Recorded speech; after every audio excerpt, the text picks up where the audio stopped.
먹하고 아픕니다. 제발 거긴 왜 갔어라고들 하지 마시고 나쁜 댓글도 자제해 주셨으면 좋겠습니다. 고인들의 명복을 빕니다. 저도 댓글을 봤는데 뭐 감정적으로 이런저런 분노가 치밀 수는 있는데 상처가 더 덧나거나 커지면 안 되니까 당분간은 이제 자제해 주셨으면 고맙겠습니다. 1255번님, 이 유가족들을 위한 심려 치료뿐만 아니라 사고 현장에 있던 젊은이들에 대한 심리 상담도 고려해 주셨으면 좋겠습니다. 그렇죠. 예. 상당히 향후에도 어려움을 겪지 않을까 걱정이거든요. 눈앞에서 자신의 의지와 상관없이 또 내 주변에서 사망자를 볼 수밖에 없었던 젊은 친구들 같은 경우는 상처가 클 겁니다. 중대본에 유족을 위한 심리상담센터를 설치한다고 그러는데 조금 확대했으면 좋겠군요. 김현정님을 포함해서 많은 분들이 사고가 없었으면 한다 하는 지적들을 해 주셨습니다. 원인 규명도 시간을 두고 투명하게 좀 밝혔으면 좋겠다는 지적도 상당히 많습니다. 지금이야 수습이나 치유가 가장 중요한 과제겠지만 왜 이런 일이 벌어졌는지 사전에 예방할 수는 없었는지 등등에 대한 객관적인 규명 작업도 이루어져야 되겠죠. 자, 계속해서 이태원 대규모 압사 참사 전해드리겠습니다. 여러분들 위로와 애도의 메시지뿐만 아니라 개인적인 사연도 좋습니다. 짧은 문자 50원, 긴 문자 100원이 드는 샵 9730번이나 KBS 콩 게시판으로 참여해 주시면 되겠고요. 아직 구체적인 사고 경위 같은 게 나오지는 않았습니다만은 일단 엄청난 인원이 몰리면서 순식간에 참사가 벌어지고 이후 구조와 이송도 쉽지 않았다. 이렇게 정리는 할 수 있을 것 같습니다. 숭실사이버대 소방방재학과 박재성 교수님과 함께 이번 사고 원인은 뭔지 또 막을 수 있었던 인재는 아니었을지 한번 복기를 해보겠습니다. 박 교수님 안녕하세요. 네, 안녕하십니까. 네, 아이고 오늘 정신 없으시죠? 네, 그렇습니다. 네. 근데 사실은 할로윈 축제라 그러면 과거에는 압사를 예상했던 경우는 없고 코로나 확산이라든가 마약 범죄, 성범죄 우려가 컸는데 예상치 못한 일이 터졌는데 쭉 보셨을 텐데 원래 이 압사 사고의 위험성이라는 게 이렇게 큰 거였습니까? 네. 이게 처음 있는 일이 아니라 우리나라 같은 경우에서도 이제 종종 발생을 했습니다. 1960년도에 서울역에서 귀성 인파가 계단에서 깔리면서 31명이 사망한 사고가 있었고요. 65년에는 광주에서 전국체육대회를 하면서 출입구 쪽으로 사람들이 몰려서 12명이 사망한 사고가 있었고요. 2005년에는 경북 상주에 있는 시민운동장에서 모 방송국의 그렇죠. 가요축제를 하는 과정에서 11명이 사망한 사고가 있었고요. 이건 우리나라뿐만 아니라 일본에서도 불꽃축제 중에 압사 사고로 11명이 사망하고 미국이나 영국에서도 나이트클럽이라든지 아니면 지역축제를 하면서 크고 작은 그런 사고들이 있었는데 군중이 그러니까 이거는 선진국이든 후진국이든 발생하는 사고입니다. 이거는 결국은 군중이 모이는 데에서 하나의 어떤 잘못된 행동 아니면 어떤 불운한 안 좋은 어떤 그런 이벤트가 겹치게 됐었을 땐 항상 사고로 이어질 수 있는 위험성이 크다라고 하는 것이 압사 사고다라고 말씀을 드릴 수 있습니다. 군중 행동에서 생길 수 있는 최악의 시나리오인데 이번 사고 대응 과정에서 교수님께서 보시기에 가장 아쉬웠던 점은 뭡니까? 대응 과정보다 사전 예방 과정에서 조금 저는 아쉬운 점이 있었습니다. 대응 과정은 워낙 사고가 발생하기 전서부터 할로윈 축제 때문에 이태원 주변에 교통량이 워낙 많았고요. 그러다 보니까 소방차가 현장에 접근하는 것 자체도 어렵고 현장에 접근을 해서 구급대원들이 그 많은 인파를 뚫고 현장으로 가는 것들이 어렵기 때문에 저는 구조하는데 불가피하게 시간이 지체될 수밖에 없었다라고 저는 생각이 됩니다. 하지만 그 전날에도 이태원에 굉장히 많은 사람들이 몰리고 있어서 사고의 위험성이 있다라고 하는 그런 민원이나 그런 얘기들이 계속적으로 나왔다라고 하고요. 하지만 그런 부분들에 대해서 좀 더 선제적으로 또 대비를 하지 못했던 부분들도 있고요. 우리가 이태원에서 할로윈 축제라고 하는 것이 물론 코로나 때문에 한 2년 동안 하지 못했지만 한 3년 만에 열리는 거지만 그전에도 할로윈 축제를 했었을 때 굉장히 많은 인파가 몰리는 그런 경우들이 있었기 때문에 이게 3년 만에 노마스크 축제를 하게 되면 더 많은 사람들이 올 수 있겠구나라고 하는 것은 충분히 예측이 가능했던 부분들이거든요. 그런데 현장에는 약 200명 정도의 경찰 인력이 배치됐지만 그분들이 안전관리 통제나 이런 업무보다는 예. 주로 방범적인 성추행이라든지 마약이라든지 이런 쪽 업무를 치중하고 있었다라고 이제 하는 것이죠. 그러니까 결국은 현장이 이런 많은 인파, 군집이 이동하고 이런 부분들에 대한 안전관리 통제나 이런 부분들은 거의 이루어지지 않았다라고 하는 것들이 상당히 아쉬운 부분이고요. 거기다 하나를 덧붙여서 말씀을 드리게 되면 우리가 주최자가 있는 축제 같은 축제로서 1,000명 이상이 참여가 예상되는 축제는 반드시 안전관리 계획을 수립을 해서 관련된 지자체에 사전에 심의를 받고 허가를 받아야지만 행사를 진행할 수가 있습니다. 즉 그 행사의 위험이나 규모에 맞는 안전관리 계획이 수립됐고 거기에 따른 사전 조치가 이루어졌느냐라고 하는 것을 사전에 검토받은 후에 이제 이루어지는데 이번 할로윈 데이와 같이 어떤 기념일에 자발적으로 이태원이라고 하는 지역에 사람들이 모이는 축제는 주최자가 없기 때문에 이런 안전관리 계획의 심의 의무 대상이 아닙니다. 그러니까 의무 대상이 아니다라고 하는 것은 안전관리 계획이 수립이 안 되고 즉 현장에서의 어떤 위험이나 어떤 사고가 발생할 수 있을 거라고 하는 것이 사전적으로 제대로 파악이 안 되고 거기에 맞춘 안전 조치가 안 이루어질 확률이 굉장히 높다라고 하는 거고 무엇보다 또 사고가 발생했을 때 계속 지금 논란이 되고 있는 부분이 책임의 주체가 어디냐라고 하는 그런 논란이 계속 되고 있기 때문에 이런 부분들이 실제 사고의 맹점 사각지대가 될 수가 있기 때문에 우리가 이번 사고를 계기로 해서 이런 부분들에 대한 사고에 대한 전환이 안전 대책에 대한 전환이 필요하지 않나 생각이 됩니다. 그렇군요. 지금 한 가지 더 분명히 해둬야 될 것은 현장에 배치된 경찰 대응 인력이 200명이라는 초기의 보도에도 불구하고 그보다 적었다. 150명가량이었다는 보도도 나오고 있어서 이건 나중에 확인이 좀 돼야 될 테고요. 지금 뭐 여러 종류의 사람들이 몰리는 축제들은 벌어지거든요. 불꽃 축제도 있었고. 그렇습니다. 그런데 어떤 경우는 비교적 안전하게 행사를 잘 치르는데 어떤 경우는 이런 예기치 못한 사고를 겪기도 하는데 방재 전문가로서 이 재난에 대한 예방의 관점에서 둘의 차이는 뭡니까? 뭐에서 그런 문제가 주로 벌어집니까?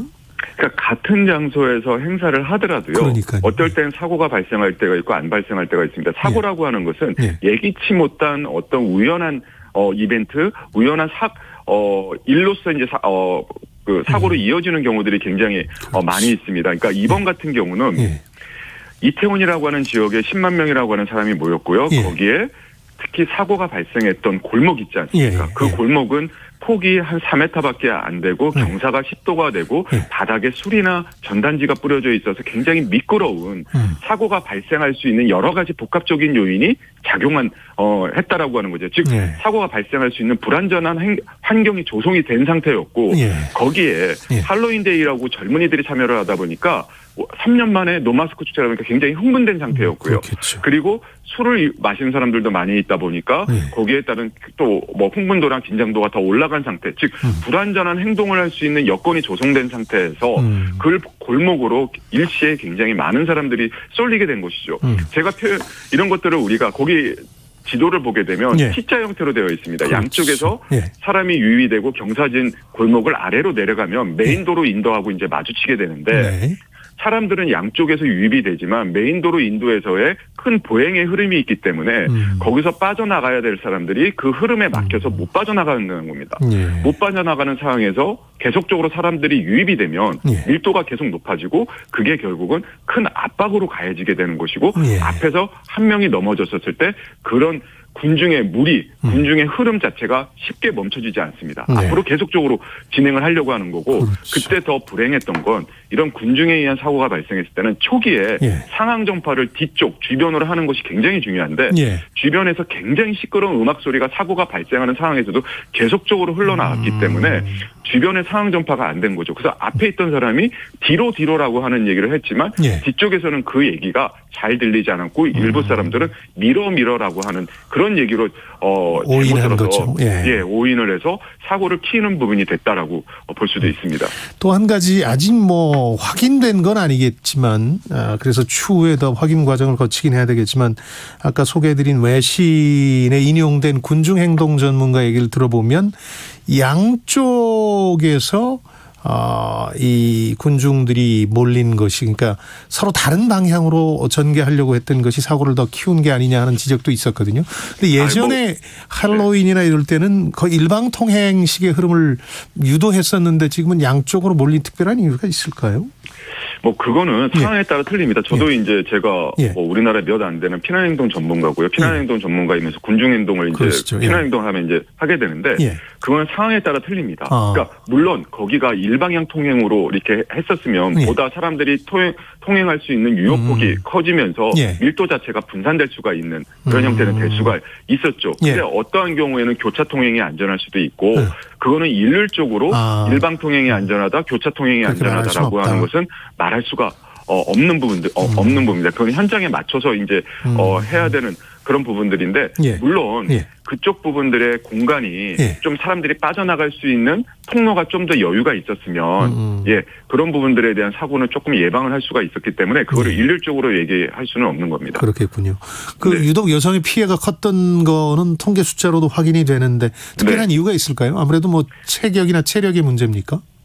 보통 이제 일반적으로 여성이 남성에 비해서 우리 평균 키를 보면 10cm 이상이 작습니다. 그렇게 됐었을 때 남성들 사이에 끼어 있게 됐을 때 호흡이 제대로 안 될 수가 있고요. 그리고 신체적이나 근력적으로 이런 압박이 가해졌을 때 남성보다 여성이 버틸 수 있고 저항할 수 있는 힘이 적을 수밖에 없습니다. 그리고 거기에 압박에 의해서 상처를 받았을 때 소생할 수 있는 능력이 남성에 비해서 떨어지고요. 우리가 도쿄대 연구 결과에 의하면요.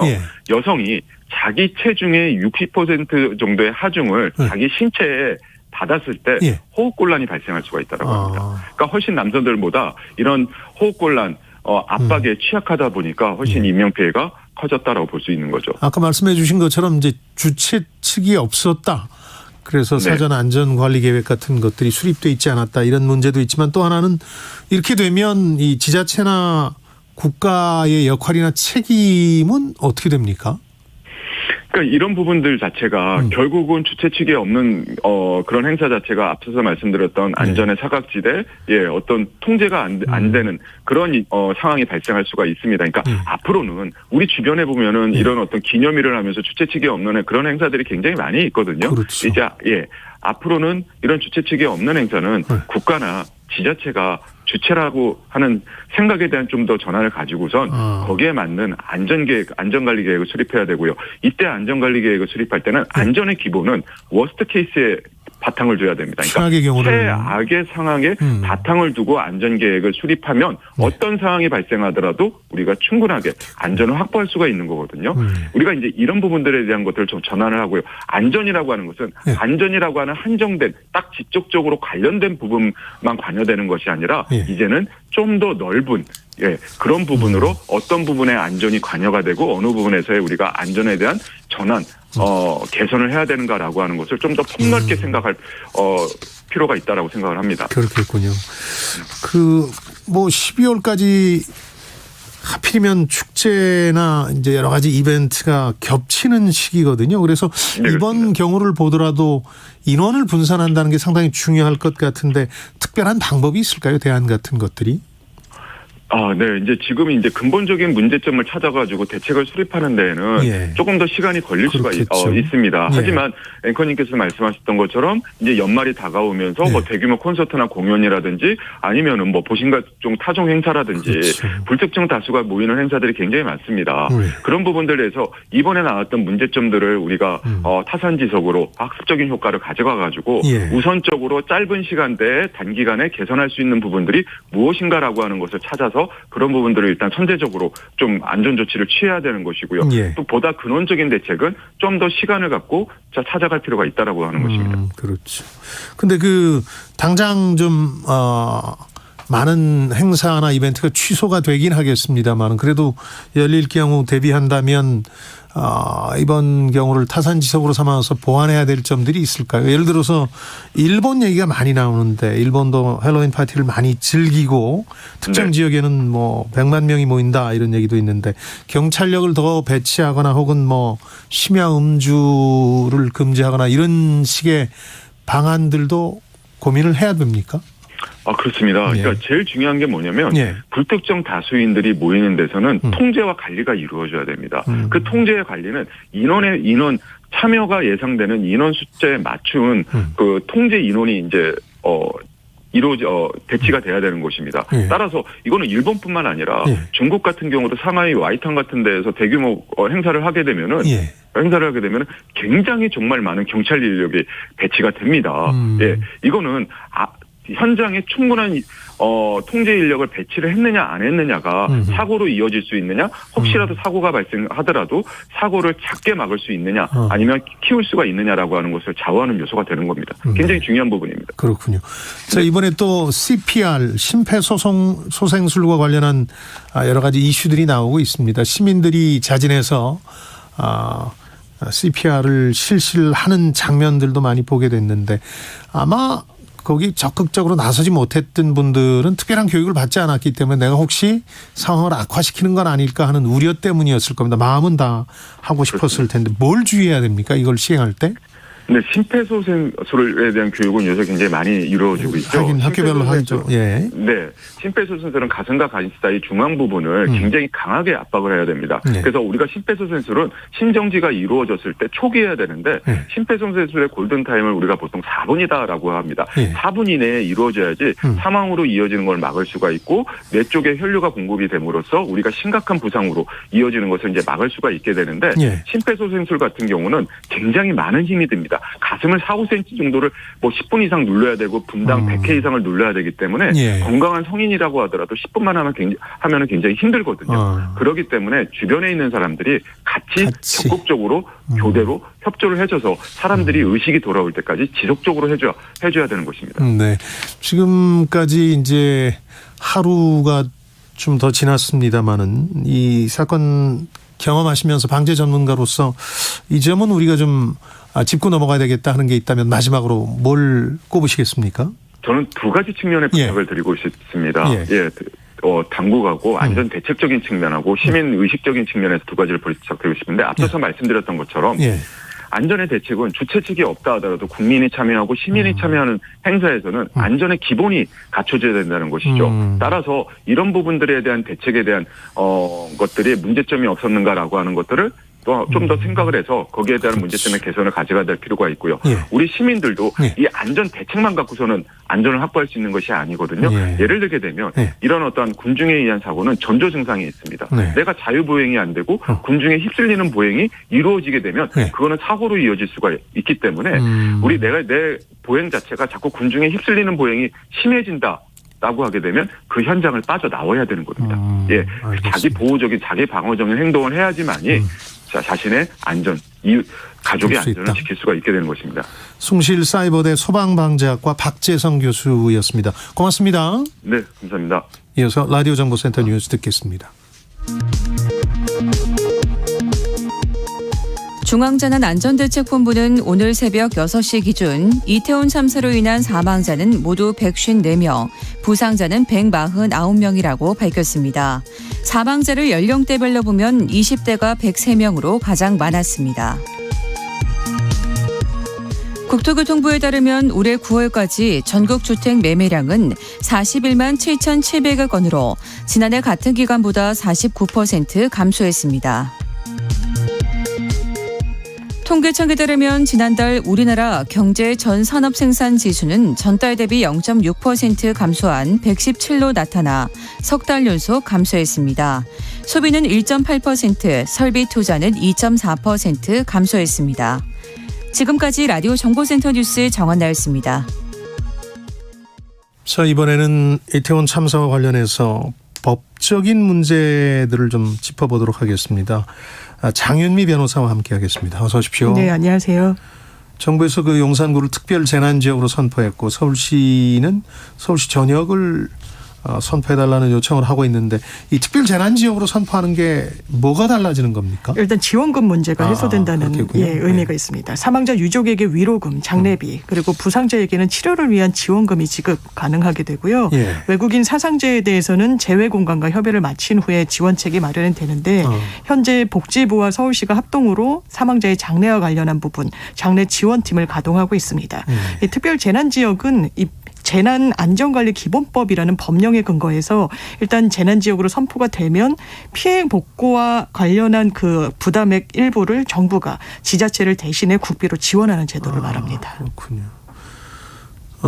할로윈 행사 전부터 경찰이 한 10만 명 이상이 모일 거라고 추산했는데 이렇게 대규모로 군중이 한 곳에 모일 때 뭐 주최 측이 있건 없건 아까 주최 측 문제도 거듭 얘기가 나왔습니다만 뭐 이렇게 관리하라는 등의 규정은 따로 없습니까? 규정이 상당히 오히려 많습니다. 예. 그래요? 그러니까 이번에는 주최 측이 없기 때문에 그런데 안전사고와 관련해서는 당연히 매뉴얼이 20년 전부터 상당히 많이 축적이 되어 왔습니다. 2006년도에 공연 행사장 안전 매뉴얼 그러니까 대규모 인파가 몰릴 것으로 예상되는 곳에는 안전관리 요원을 어떻게 배치하고 이 줄서기 동선을 어떻게 사전에 좀 예측을 해야 되는지 이런 근거 법령이 있고요. 2013년도에도요. 저희가 계속 말씀드리는 재난안전기본법에 지역 축제와 관련한 안전관리 조항이 신설이 됩니다. 나아가서 2019년도에는 이게 원래는 지자체에만 책임 소재를 물었었는데 그 범위를 더 넓혀서 민간이 여는 그런 민간 축제 경우에도 안전계획 의무를 미리 수립하도록 강제했었는데 이게 작년으로 넘어가서 2021년도에는요. 워낙에 지자체들의 지역축제가 많다 보니까 지역축제장 안전관리 매뉴얼이라고 해서 아예 기획 단계부터 안전성을 어떻게 담보할지를 예측하고 예상해서 좀 그 계획까지 수립하는 안이 있었습니다. 그런데 이번 같은 경우에는 행자부 장관도 우리가 이게 특별히 더 많은 인력이 모인 건 아니었다. 그리고 경찰 경비 인력이 그날 집회가 광화문에서 있었기 때문에 거기에 많이 투입이 됐다라고 하는데 이 행사 주체가 없는 할로윈 행사였다라고 하더라도 그 책임을 완전히 면하기는 좀 어려워 보입니다. 축제 주체가 없는 상황이라고는 하나 이상민 행안부 장관이 경찰이나 소방 인력을 미리 배치한다고 해결될 문제는 아니었다. 이거는 조금 선을 넘는 발언으로 보이긴 합니다만은 추후에 이 발언의 진짜 맥락이라든가 배경을 좀 찾아봐야 되겠죠. 그 할로윈 행사라는 게 사실 뭐 거리두기 때 제외하고는 매년 반복되거든요.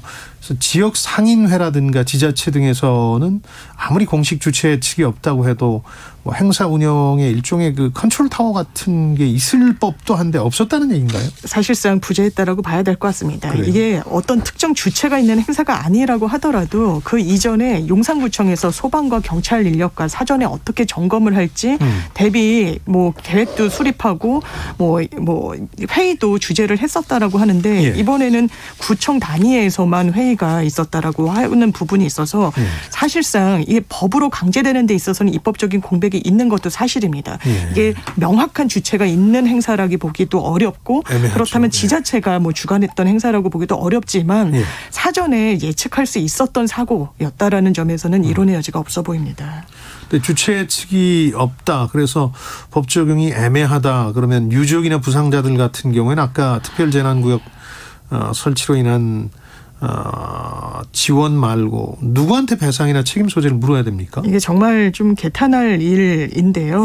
처음에 이런 대규모 사고가 났었기 때문에 법조인들이 이게 중대재해처벌법으로 의율할 수는 있을까? 이런 부분을 좀 법적 검토를 했습니다. 근데 중대재해처벌법은 뭐 특정 원료나 제조물 그러니까 아주 집단 식중독이 발생해서 사망사고가 나거나 아니면 공중이용시설의 설계제조 하자로 인한 사고가 발생했을 때도 중대 시민재해라는 어떤 카테고리로 보전을 받을 수가 있는데 문제는 이번 사고가 공중이용시설에서 발생한 사고였느냐. 그렇죠. 이렇게 봤을 때는 법적으로 아주 엄밀하게 적용하기가 좀 어려운 부분이 있어서 실제로 정부에서 선제적으로 이런 특별 재난구역으로 선포한다거나 하는 대책이 아니면 법적으로 누군가를 특정해서 책임을 추궁하고 묻기가 상당히 좀 어려운 부분도 있는 게 사실인 것 같습니다. 일종의 사업장이 아니라 공공이용시설. 도로에서 벌어진 문제이기 때문에 참 까다롭군요.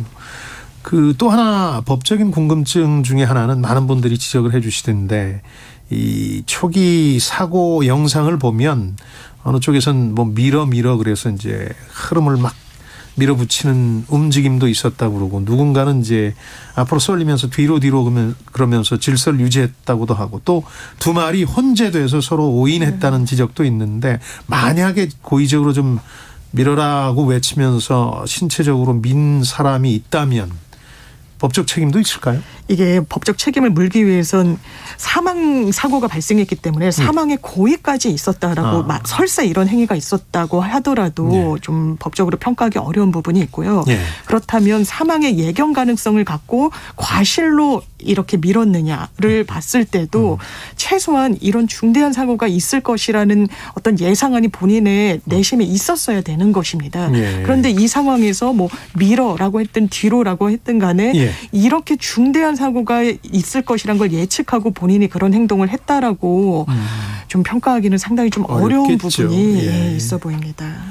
사고 현장 그 동영상으로 내보내는 유튜버들이 많은데 저도 그거 보면서 상당히 그 저연령층들한테 트라우마로 남지 않을까 걱정이 되는데 이건 법적인 문제는 없을까요? 일단 모자이크 처리 없이 하는 부분들은 뭐 초상권의 문제가 있지만 이게 명예훼손이나 모욕 등등으로 규율하기는 좀 어렵습니다. 기본적으로 그런 건 허위든 사실이든 뭔가 적시 사실이 있어야 되는데요. 이 피해자의 신상을 무분별하게 유포한다거나 하는 경우에는 이제 개인정보보호법에 문제가 있을 수도 있고 다만 이런 법적인 처벌을 또 넘어서 이런 영상이 가감없이 그냥 유포가 됐을 때 일반 국민들도 굉장히 트라우마를 겪게 되지만 특히 문제는 유가족분들, 피해자의 가족분들에게 2차 가해로 이어질 수가 있다라는 겁니다. 너무나 큰 상처가 되기 때문에 정말 자제를 해야 되겠고 오늘도 중대본 회의에서 한덕수 국무총리가 이 참사와 관련해서 인터넷이나 SNS 등에 무분별하게 사상자에 대한 혐오 발언을 유포하거나 허위 조작 정보를 유통시키면 엄벌에 처하겠다고 공언했습니다. 이번 사건을 보면서도 뭐 법이 모든 걸 규율할 수는 없고 그 이전에 이성이나 상식이 작동해야 된다는 걸 깨닫게 되는데 지금 행안부에서는 재난안전법 시행령 개정 얘기도 나오던데 뭔가 법적인 보완이나 규제 장치가 필요할까요? 그렇습니다. 당연하게도 이렇게 주체 측이 없는 행사라고 해서 입법적인 공백으로 남기는 게 맞는 것이냐. 아무도 법적 책임을 지지 않겠다는 거 하는 건 사실 상식적으로도 납득할 수 없고요. 지금 이미 시행령으로 재난안전산업진흥법이라고 해서 안전요원들을 육성하고 배치하는 그런 안이 입법 예고된 상황인데 입법 예고되고 육성하면 무슨 소용이 있겠습니까? 이런 사고에 대해서 사전 안전책을 마련하지 못한다면요. 이게 주체 측이 없다라고 하더라도 이렇게 공용시설이라고 할 수 있는 곳에서 발생하는 참사는 최소한 미리 안전책을 세울 수 있도록 입법적으로 만들어야 된다고 생각합니다. 네, 장윤미 변호사였습니다. 고맙습니다. 네, 고맙습니다. 자, 이번 달 매트리스 당첨자는 3759번님입니다. 신랑이 업장 이전하면서 매일 새벽 5시부터 저녁 9시까지 인건비 부담 때문에 혼자서 일하신다고요. 그래서 응원해 주고 싶다고 하셨는데 성공 예감 역시 응원의 마음을 담아서 180만 원 상당의 매트리스를 선물로 보내드리겠습니다. 두 분 편안한 잠 주무셨으면 좋겠습니다. 자, 오늘 성공 예감은 여기까지입니다. 잠시 후 10시부터는 이태원 대규모 압사 참사 관련 뉴스 특보를 KBS 1TV와 함께 전해드리겠습니다. 성공 예감은 오늘도 여러분을 위로하고 응원합니다.